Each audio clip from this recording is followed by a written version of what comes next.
YouTube right now to see if everything goes well.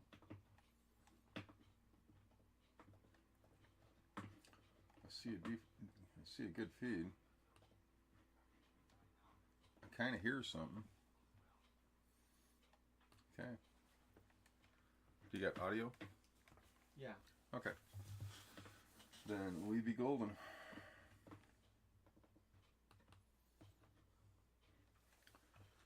So. Yeah, I can hear the voices clearly. So.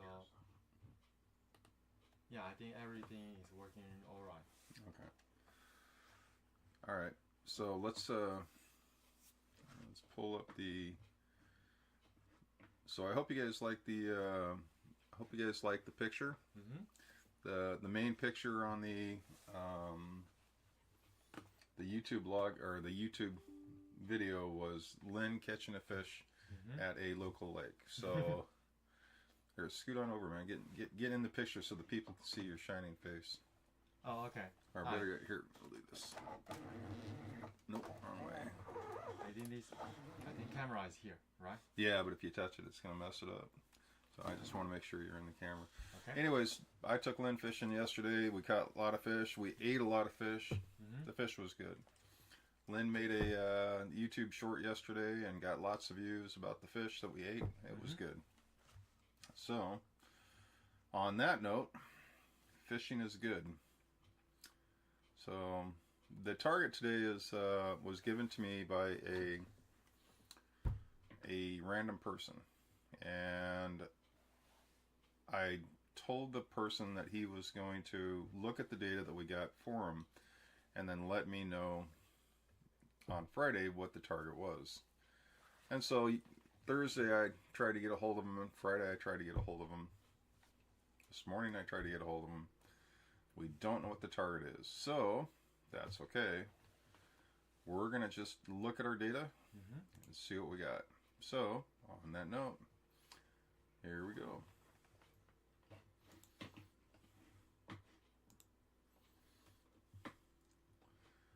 So this is From the aura. Yep, from the aura.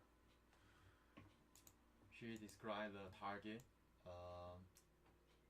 24649453 as windy and pink and white shells, gray black house, tumbling swirling energy, big rocks, water, bucky orange, loud washing sound like a machine running, trees bold, dark.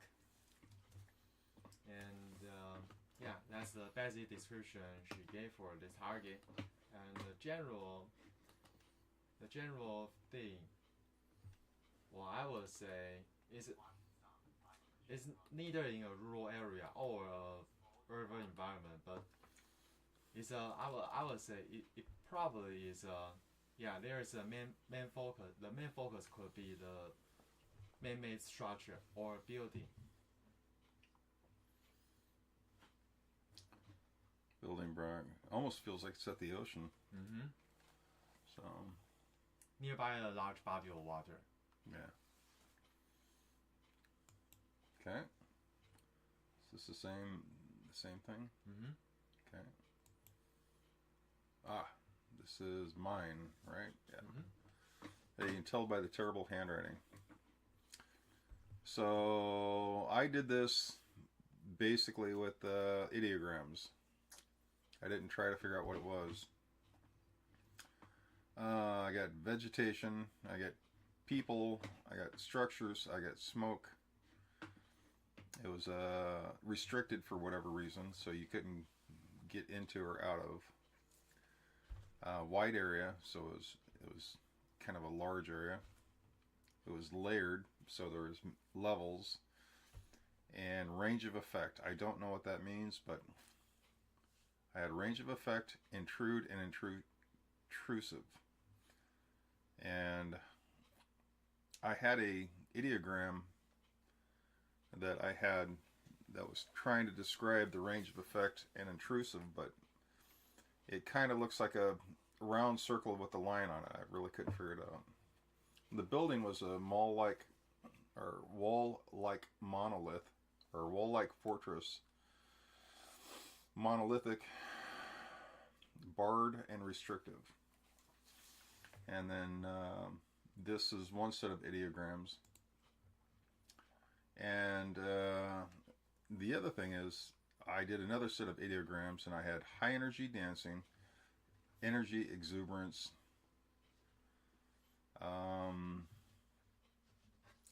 hanging out, and hovering. So kind of like watching and waiting. And then I had passing or time, and then tall or fall, rise, fall. After it was hidden or hiding, and a reversal, and back to lower than. The other thing about this target is it's front loaded with 3 months and 6 months, so it's actually 2 targets in one. I'm assuming it's the target at 3 months and the target at 6 months, but I don't know for sure. So that's a front loaded data. That I do know, it's 3 months and 6 months. So my data with the building, the structure, the organic salt smell.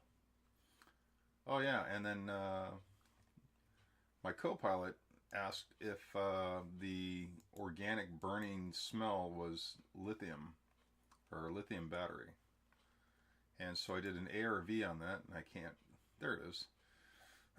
I did an ARV on with it if it was a lithium fire. On the left upper corner of your whiteboard. Yeah. Oh, it's still here. Nice. So anyways, I did a ARV on that, and my ARV said, yeah, it was a fire with a lithium battery. So the smoke that I'm looking in my ideograms may have come from a lithium battery fire. I thought that was kind of cool. So I didn't try to make a guess as to what this was, because I figured I'd have the data by today, but I'm not really sure which way to look at this. All right, what'd you get? Okay, that's very interesting. And speaking of my data, I have to admit that I forgot that it's a front-loaded one. So really, I don't know if in that case my data can be considered as kind of like a blind target, because the remote viewer, when he or she is doing his or her sessions, he has no idea that this target actually has some clues, and and the remote viewer simply just forget all about this extra information coming from the client, and well, it does make it harder. It does make it harder, but on the other hand, it could also mean that this data could possibly contain less noise or imaginations coming from the conscious mind, because the remote viewer, although has been informed that this is a front-loaded target, when he is doing his session, he just have no idea about this. And I have to say, I just did this target like 1 or 2 hours ago, and when I just wake up, so I was quite sleepy when I'm drawing my ideograms and writing data on my iPad. So yeah, I will consider my data. Maybe it can be seen as a blind view, not a front-loaded view. Right. And speaking of which, looking back on Leora's data, the first presenter, her data has also no clue about any front-loaded information. Like there should be a timeline. You should look at about at 2 different time frames. One is 3 months and the other is 6 months. I suppose it's three months from now and 6 months from now. I don't know, or maybe it could be a time period in the past. We simply have no idea. It's simply just that the target assigner wants us to look at a certain event and to describe what that event will be, or in a 3 months and 6 months time frame. And in Leora's data and in my data, we showed no signs of this description. Right. So I would say Leora's data may also be considered as a blind view, Right. just like my Right. data. She probably didn't understand when I said 3 months or 6 months. She didn't understand the front loading because I don't think I've worked with her on front loading. But that's okay because that really truly makes her data blind because she has no clue, what it was. Yeah. And my problem is 3 months and 6 months. Well, because I play with Bitcoin and stuff like that, now I'm thinking, am I looking at 3 months ahead to see what the price of Bitcoin is because I want to get rich, or a stock? I mean, maybe it was a stock. I don't know. So let's look at your data real quick. Yeah. So usually when the target is front loaded, you not only just write down the target number and the date, and when you start your remote viewing session, you also write down the extra information coming from the client, what you have been front loaded with. And because I totally forgot that it's a front loaded one, so I just do my remote viewing session in a normal way. And the first page of my data, I see something like a frontier, I describe it. I try to describe it, and I wrote down 3 words. I feel that it could be a coastline, but it could also be a border or interface of something. And this part of my data has some similarity with Leora's data, because she also described her data as let me see. Yeah, we're looking back at auras. Yeah, water, shells, and there is a sound like water crashing on rocks, swirling sound like a machine going around. So if the spot is at or near the ocean or at the coastline, then that's pretty much the description you would get. Well, and then I had a barrier. So I had a let me see if I can find it. Restricted area, layered, range of effect. So I actually had it so it was like you're restricted on entering into this area. So there was like I guess a wall or a border or something. So yeah, I mean we all picked up on the change. I guess the delineation of the two. So this is the first page on my data. I describe it as a coastline or maybe a border or interface, but I have no idea.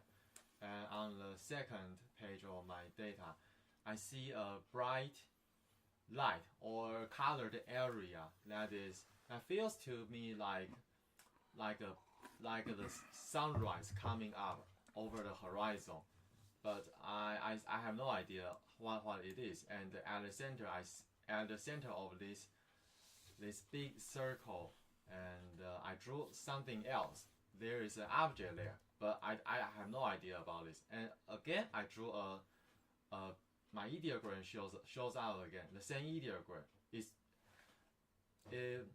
I don't know if it's showing me a coastline or border or interface, or it could be a indication that my previous description of that ideogram is not correct, so it simply shows up again.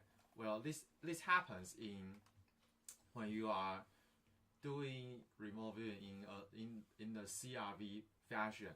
For example, they always tell the remote viewers to describe their ideograms in 3 stages. One is I means ideogram, and another stage is A. A is to describe how you draw your ideogram and what are the feelings and movement you sense when you draw down this ideogram. And B means your conscious description of it, like that. Okay, it feels very smooth, or maybe it can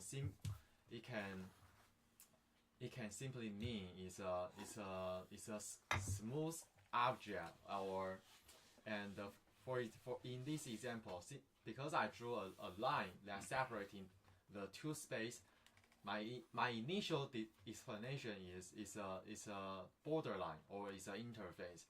But if your first explanation or description is not really what that ideogram is trying to tell you, then that ideogram may come up again. Or in other cases, say for example, the target is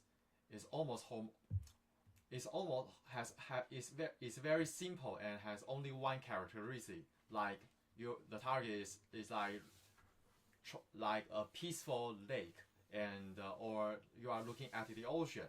Of course, no matter how many ideograms you try to draw, you will always get the same ideogram, because like the ideogram of water, because there is only one or two elements in this target.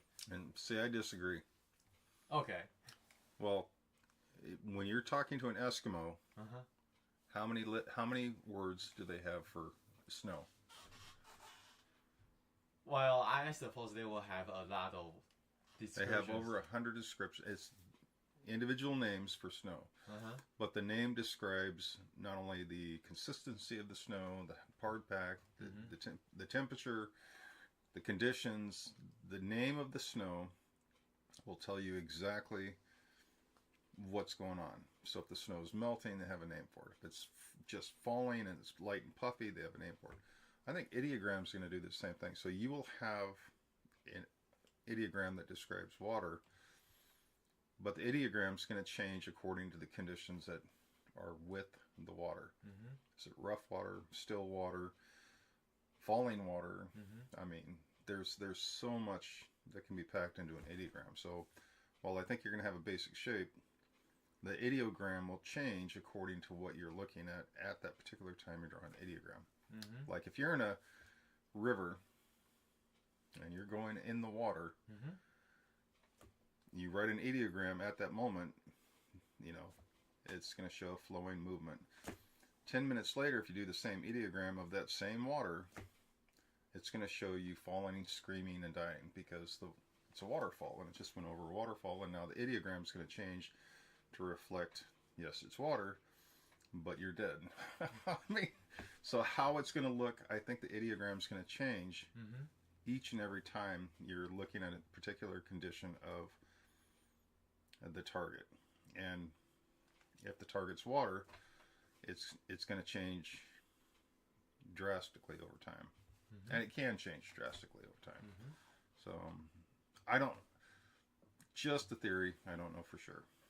But I have an ideogram for water, and it's open water. It's not frozen. It's not a river, because my ideogram for river and ideogram for water are two different things. So I don't know. It's going to be interesting to see.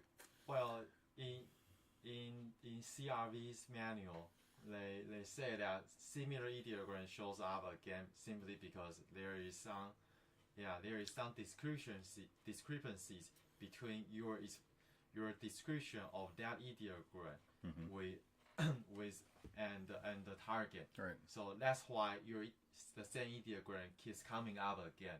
That is a reminder for you that you should look closely and to explore more about this ideogram. But that's what the textbook tells us. Right, and they also say to practice. So you have an ideogram, like you have a basic set of ideograms that you use, so you can literally just rip it out, and then you know that somewhere on your data set is this particular ideogram. The ideogram contains so much information, and they teach you to just literally repeat every day to do this ideogram really quick to associate. And you're right. I mean, it's gonna. But again, because I freehand my ideograms. Well, I did on this data. My freehand ideogram is going to contain a lot more information than a well-practiced, well-scribbled you know, my ideogram for water looks like this. One that doesn't tell you much. But if you add a bunch of stuff to it, it'll still look like the water, but there's going to be a bunch of swirls and loops and stuff to describe. So, I don't know. I guess it's all in how you do your CRV. So, anyways, this keeps coming up. Yes. It contains data. Yeah, it shows up again. And this time, I don't know how to describe it. But maybe it's not a coastline. Maybe it's not a border. Maybe it's not the interface. But a draft change from one state to another is possible. Yeah. Well, on this particular one, did you take your pencil and trace along it and try to feel, no. get the emotions from it and do No. the 3 stages? No, because I really don't. I already forgot about the fact that this is a front-loaded target. Oh, I'm more. So you didn't try to draw more information from your ideogram. I mean, you don't. When you draw an ideogram, you don't take your pencil and kind of trace along. Oh, do you? I do. Yeah. Okay. Yeah. I mean, that's what they say is you're supposed to draw along the ideogram and kind of get a feel for it. So, okay, what is this? Spot energetic. Yeah, and I start to try to describe the target with more descriptors, and I feel that this is something I don't know what spot means, but I feel that there is an energetic component to it, and I also sensed burning fire, and there is an explosion. Yay. And in the center, then looking back at my previous drawing, I would say that at the center, this something maybe a man-made vehicle. So I feel that these are just the words that are coming to my mind. This is my third page of data. And on the first page, I described that the target or the event is happening on the surface. It's not underground. It's not in the water or it's not in the sky. It feels that it's just on the surface. But what that surface is, I don't know. Maybe it's on the surface of a structure or on the surface of ground or whatever. It's happening on the surface, and there is a primary event. And I also feel human presence, but I don't know how many people are there. Again, I sense fire, and if I want to draw it, I will choose the color red, and that's all my data I get from this one. I didn't look further into it because there is something that is sparkling in my mind, and which tells me that this may not be a pleasant target to look into. So. Yeah, in that case, I just start my session, and so this is my interpretation of your data. This is a border between 2 separate countries.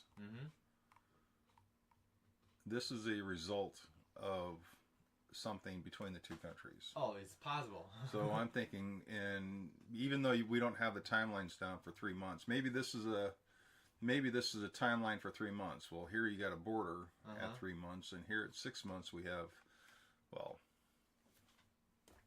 you know, burning stuff and explosions and fire and smoke. Even I picked up on the fire and smoke. And in fact, I think Aura did too, didn't she?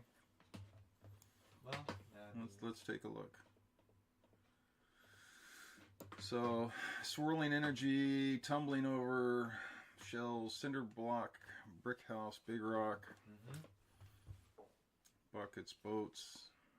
No, I don't see an explosion, but this could be at the this could be at the 3 months. So we know we have 2 distinct time frames. What's going to happen here and what's going to happen here.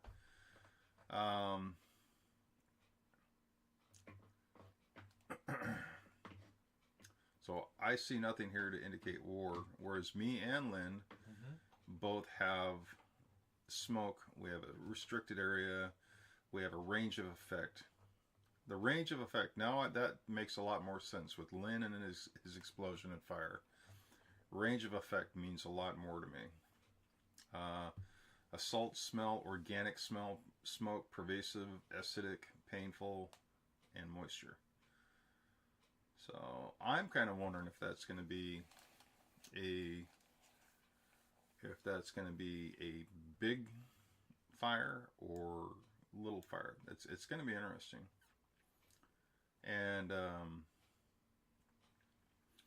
higher energy, passing of time, and a reversal back to lower than.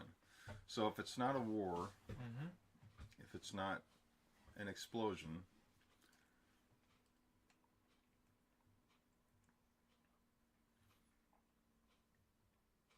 you have interesting data. I mean, that is a scary set of data. Definitely not a pleasant target to No. look into. Well, this is one of the problems with doing random targets that I don't know about. So I have no clue what the target is, so I can't say, well, we probably shouldn't look at this because, you know, people might get offended. But we are seasoned remote viewers. We look at really cool things. And we, you know, we do things we probably shouldn't. So, on that note, you know, I do take random targets that are a little bit unpleasant. So, it's going to be interesting to find out what the target actually is. I am hoping that, one, it's not a crypto. I am hoping it's not a stock market. I hope it's an actual event that me and Lynn both picked up on.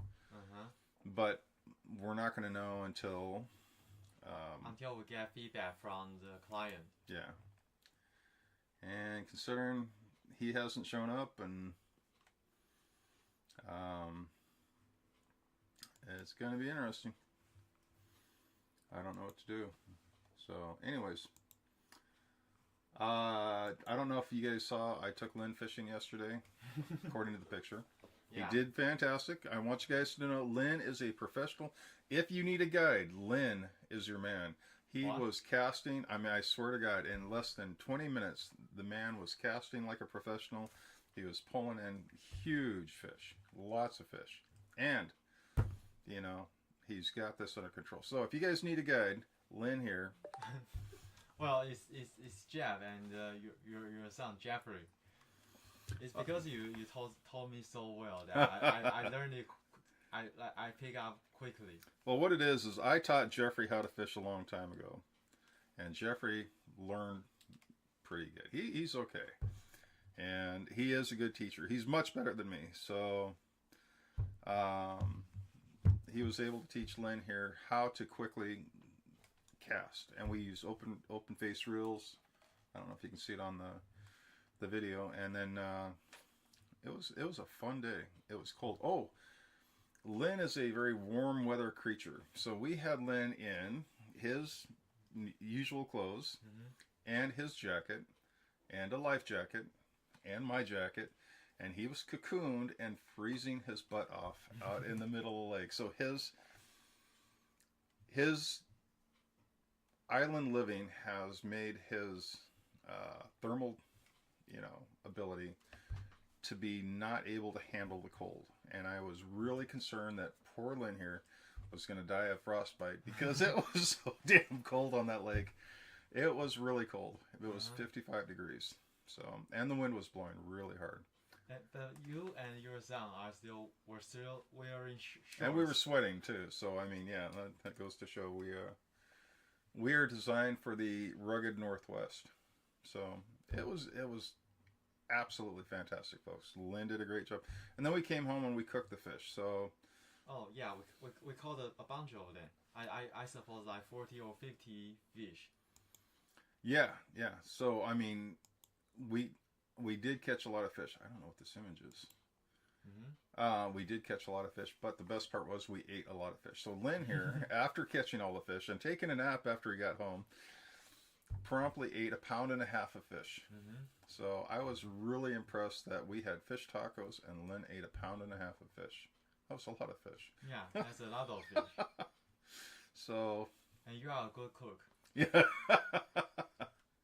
So hopefully we can do this again. I'm hoping that we could do a live show in the middle of a lake while we're fishing, because I think that would be really cool. But I seriously doubt it's going to happen because we ran out of worms.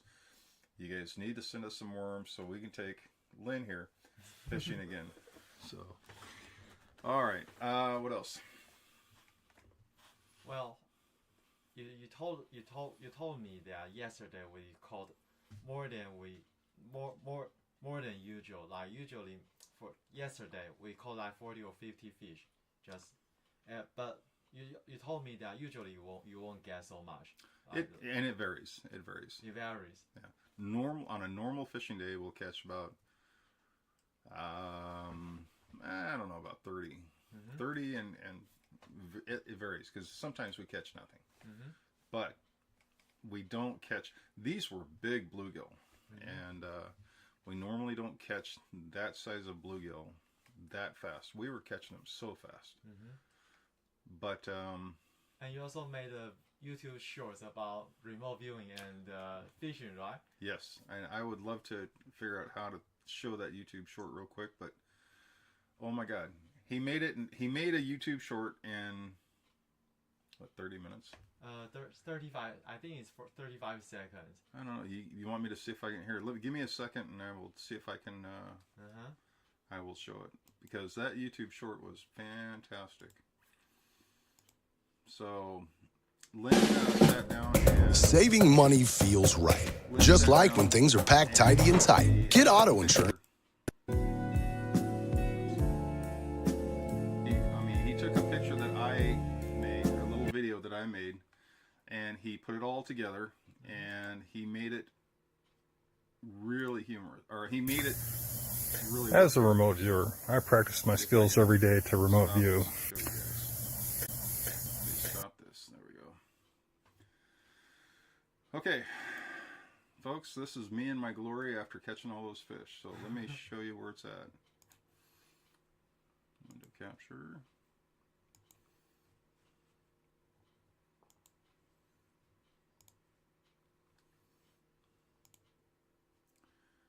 Okay. So this is me talking about fishing and remote viewing, and it worked out really good. As a remote viewer, I practice my skills every day to remote view. But when you think about it, remote viewing can be used for everyday applications like fishing. Lots and lots of fishing. For those who don't know, remote viewing is a practical thing, and fish taste good. So, remote viewing tastes good.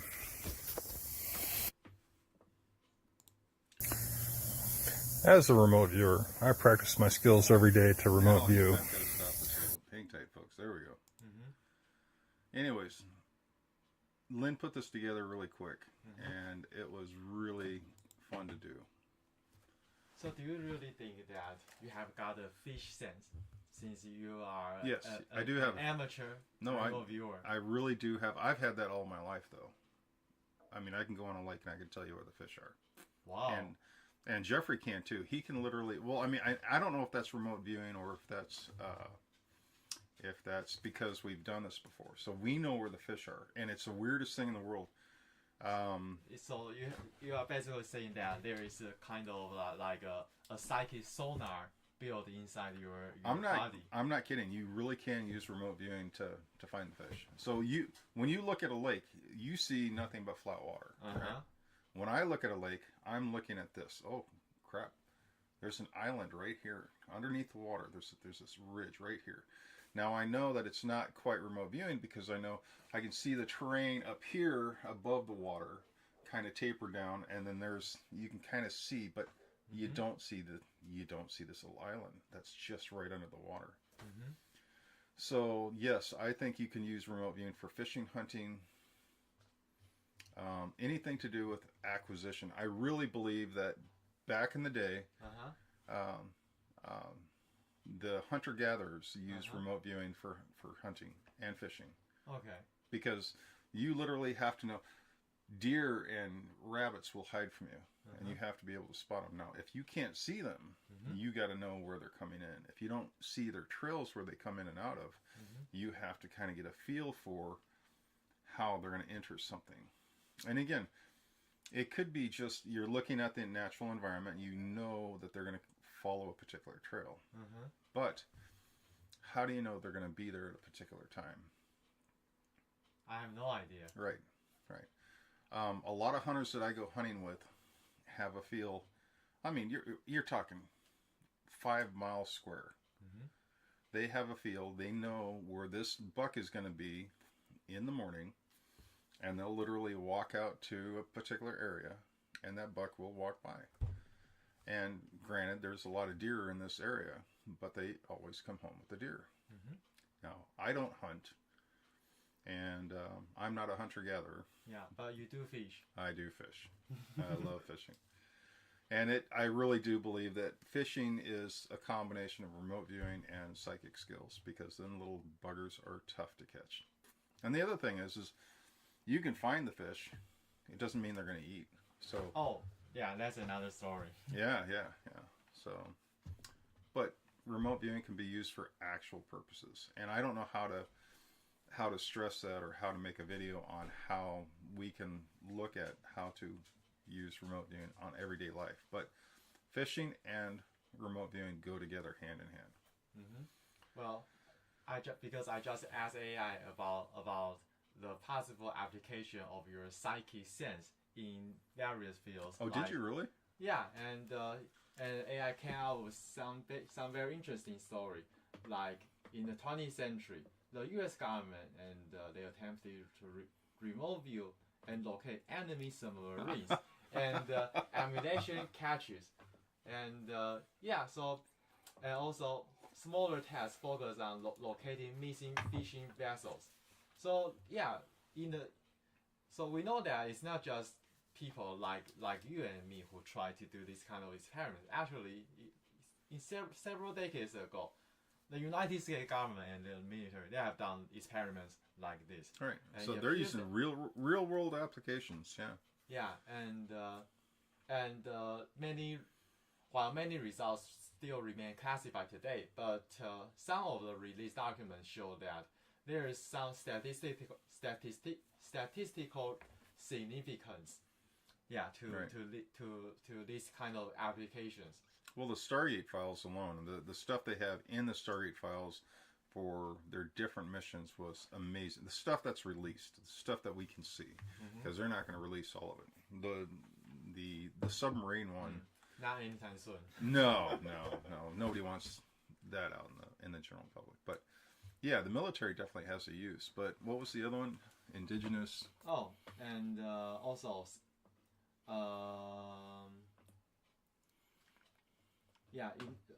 Indigenous people, like from the 17th to 19th century, and in European rural areas, people use forked stick and Y-shaped rod to sense underground water, and they call it dowsing. Wow, you know what? I just thought of something. So we're gonna go make a short today, and we're gonna make a short today, and we're gonna dowse, because I have the perfect target for you to dowse. I do water witching and I do dowsing, and I'm not really good. Dowsing? I'm not really good at it, so you're gonna try it too. Oh, you never mentioned that to me. Oh yeah, water witching and dowsing. You bet. I only. Well, think about it. I'm a contractor, right? I got to dig a ditch, and I like power tools. I like big excavators. Now, when I remote view a site, and I got a bad feeling, I don't want to dig here. I don't know why. Now I can take a stick and I can go around and take a look, and take my sticks and literally walk around and see if maybe there's something there. And 9 times out of 10, there is something there, and it's bad. You do not want to hit it. Gas pipes, electrical pipes, water pipes, data. If I hit a data line and a gas pipe, not only do I blow up, but they sue me for millions of dollars. I'm not kidding. You can take a fence post, right? Drive it into the ground, 3 feet. That's it, just 3 feet, and you will hit things. And a lot of people have hit power lines, major power lines, and they've hit data lines. The phone that comes down and is buried. Oh my God! I was on a job where somebody hit a 6-inch gas main. So this is a natural gas main. The guy hits it, and all you hear is this boom as all this natural gas is leaking out. And he had a big piece of equipment running, and all I could think of was run now, run fast. Because if that gas blows up, everybody's gone. And there was like a group of us standing around watching this idiot look at the hole, watching all the dirt and air and natural gas come shooting out. It was the scariest thing I've ever seen. And it was the funniest thing I ever saw. At the time, I was smoking a cigarette, too, which was even funnier. So I've got all this natural gas going, zoom, and I'm going, whoa! And I looked at my cigarette, and I thought, this is a bad time to be smoking. So, kids, don't smoke. Yeah, so remote viewing and common sense, like digging a hole. Uh-huh. Yeah. And dowsing, you're going to love dowsing. God, you are going to love dowsing. So I'll pick out the target, and we'll make a video of it, and we'll do a little short remote viewing and dowsing. And it's going to be just as good as remote viewing and fishing. I tell you what. Remote viewing and fishing. Yeah, remote viewing and fishing is that's a great video, by the way. What else? And then we got, what else? Yeah, fish stands, water dowsing, witching, and military and civilian experiments. Okay. And modern recreational fishing. But yeah, I would say it's just like how we did. Well, it would be interesting to have somebody as a blind target draw a map. So let's say me and Lynn wanted to go fishing on a lake. In my Discord, I set out a target. The target is draw this map and mark a location. Like where there will be where there's going to be the most fish. We're not going to tell them that we want the target to be where there's going to be the most fish. We want somebody to draw a map and mark a target and describe the target. We know what the target is, me and Lynn, because we want to go fishing. But the other remote viewers, all they know is they're going to draw a map, and then they're going to draw the target, and they're going to describe the target. That would be the coolest test of all, because one, we get to go fishing to test it, and two, we may catch more fish. How cool is that? That would be a great idea. It's a win-win for everybody. Everybody gets a target, and we get to go fishing. So, well, but you have to trust that their data is applicable. But that's the thing. It would be a test target. We could literally test to see if this is a doable. If you took everybody in our Discord and you had everybody draw a little map, and we took all the maps and laid them out of where the best fishing spot or where we're going to go, because we're only going to go to the best fishing spot. How many of the maps from all the different remote viewers will show where we're going to go? Well, if that really works, then you can not only just apply this technique in fishing, you can also use it to find some buried or missing treasures under the ground. Right, exactly. Because right now we have one gold mine that I know of that has a very sizable, very large amount of gold on the Columbia River. There's an old oak tree. Let's see, what was it? There's an old oak tree marking the general location back in, God, I want to say it's the 1900. It was early 1904, 1910, somewhere around there. The miner had an oak tree. He described where the oak tree was at. He described the mine. He described what was in the mine, and he described basically he buried his stash. So he dug for a long time, got the gold, put it back into the mine, buried it, and he described how many pounds of gold, not ounces, pounds. So it would be interesting to have people draw a map and mark the location, because if we can find this gold mine on the Columbia River, which is right down the road, and we can find these pounds of gold, which is currently at, I think it's $3,000 an ounce. Yeah, more than 3,000 per. Yeah, so a couple pounds of gold between me and Lynn would be very nice. Yeah, that would be really cool. It would be a doable thing. I don't see why we can't do it though. And why can't we set up the geolocate where you literally have to find a stash. So we go out in the woods or somewhere and we stash something, and then we have the remote viewers make a map of the target. And I guess The funny thing is on my cases where I'm trying to locate people, and these people are in bad situations, and I have to describe the surrounding area. So I do that. Now, it's hard for me to get actually detailed on where this is at, which is what I really need to do. But if the current location is known, kind of, the general area, and I have details about the very close location, and details of where the area is and what's around it, I mean, I'm just trying to say that we can actually use this information to find this buried target. And it would be really easy to do if we're in a group. If we have a group of remote viewers, okay, we could literally make it fun, entertaining, practice, if we're setting the targets. Or if we're looking for the gold mine, that would be really fun and entertaining. It'd be really entertaining because, man, I type that much gold would be so nice. But anyways, yeah, remote viewing and finding things. It's doable. It's really doable. And just because we're looking for fish doesn't mean it's not exciting, because remote viewing and finding fish would be a great skill. And me and Jeffrey have it. And now Lynn has it. No, I don't have it.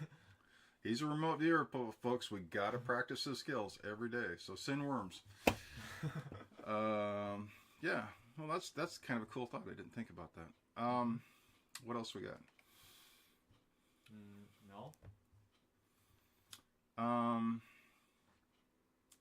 If anybody's watching this, you guys can email me and let me know if you have an idea for a target. Mm-hmm. And then maybe next week we'll actually have a target that we know we have a target that we can describe, and we have details on it. So it will be interesting. Yeah, just make sure that you not only provide the target, but also you need to do the target reveal, because only those who assign a target know what the real identity of the target is. Right. And without feedback, there is really no way to tell whether our data hit or not, or how about the quality of our remote viewing data. And the fact that me and Lynn came with our data is so approximately close. I mean, it feels like our data is good. And Aura has some aspects of Lynn's data being with the separation of the water and the land. Mm-hmm. So I think we did pretty good. Like I said, I'm hoping it's not crypto. I'm hoping it's not the rise and fall of crypto, but it could be. We just don't know. But yeah, if you guys send in a target, man, let's do it. Let's get it done. Mm-hmm. Yep. The guy has not responded, so I think we're.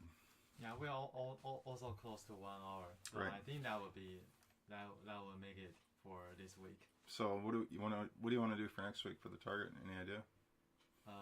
No, it's open for discussion. Yeah, everyone can submit their data. Yeah, as long as they are in our Discord group.